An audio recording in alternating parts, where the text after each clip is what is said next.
నిన్న జరిగినటువంటి పార్లమెంట్లో జాతికి విద్రోహం జరిగింది, మహిళలకు అన్యాయం జరిగింది. నిన్న భారతదేశ చరిత్రలో ఒక బ్లాక్ డే. ఎందుకంటే అందరూ అనుకున్నాం మహిళలకు 33% రిజర్వేషన్లు వస్తాయి.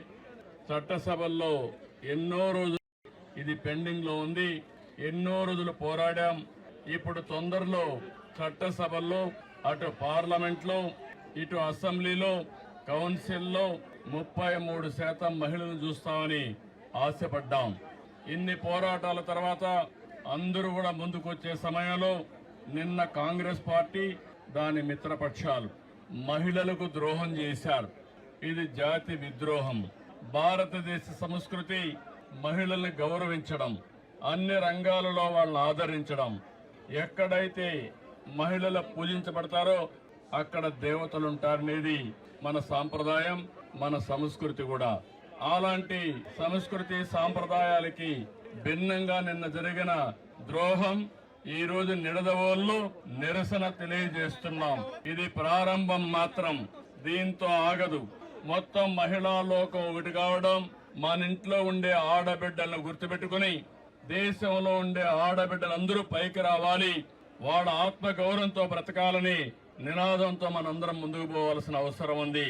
దీనికి కుంటు సాకులు చెప్పారు.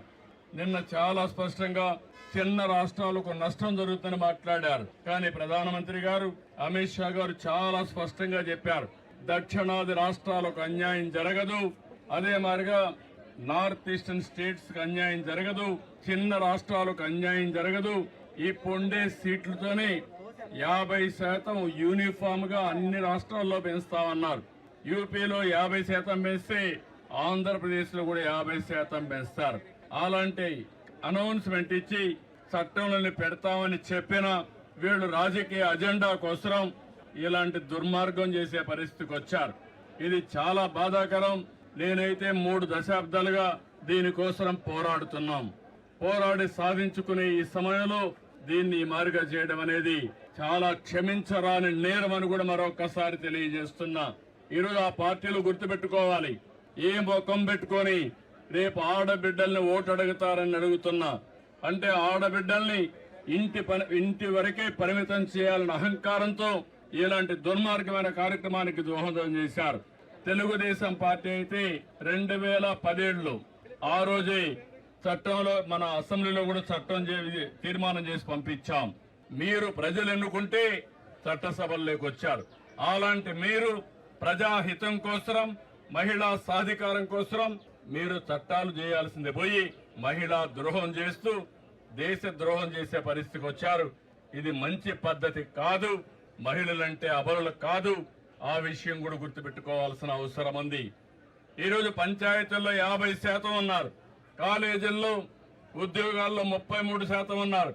ఎక్కడ మహిళలున్నా సమర్థవంతంగా పనిచేస్తున్నారు. అలాంటి మహిళలు చట్టసభల్లో కూడా వస్తే సముచిత గౌరవం జరుగుతుంది, అభివృద్ధి జరుగుతుంది, అందరికీ న్యాయం జరుగుతుందనే ఉద్దేశంతో ఈ బిల్లు తీసుకొస్తే మహిళల యొక్క ఆత్మాభిమానాన్ని దెబ్బతీసే విధంగా ఈ రోజు ఆ బిల్లును డిఫీట్ చేశారు. ఇది క్షమించరాని నేరం. దీనికి నిరసనగా ఈ రోజు నిడదవోలులో ప్రారంభం. ఈ ప్రారంభం ముందుకు తీసుకుపోతాం తప్ప వదిలిపెట్టే సమస్య లేదు.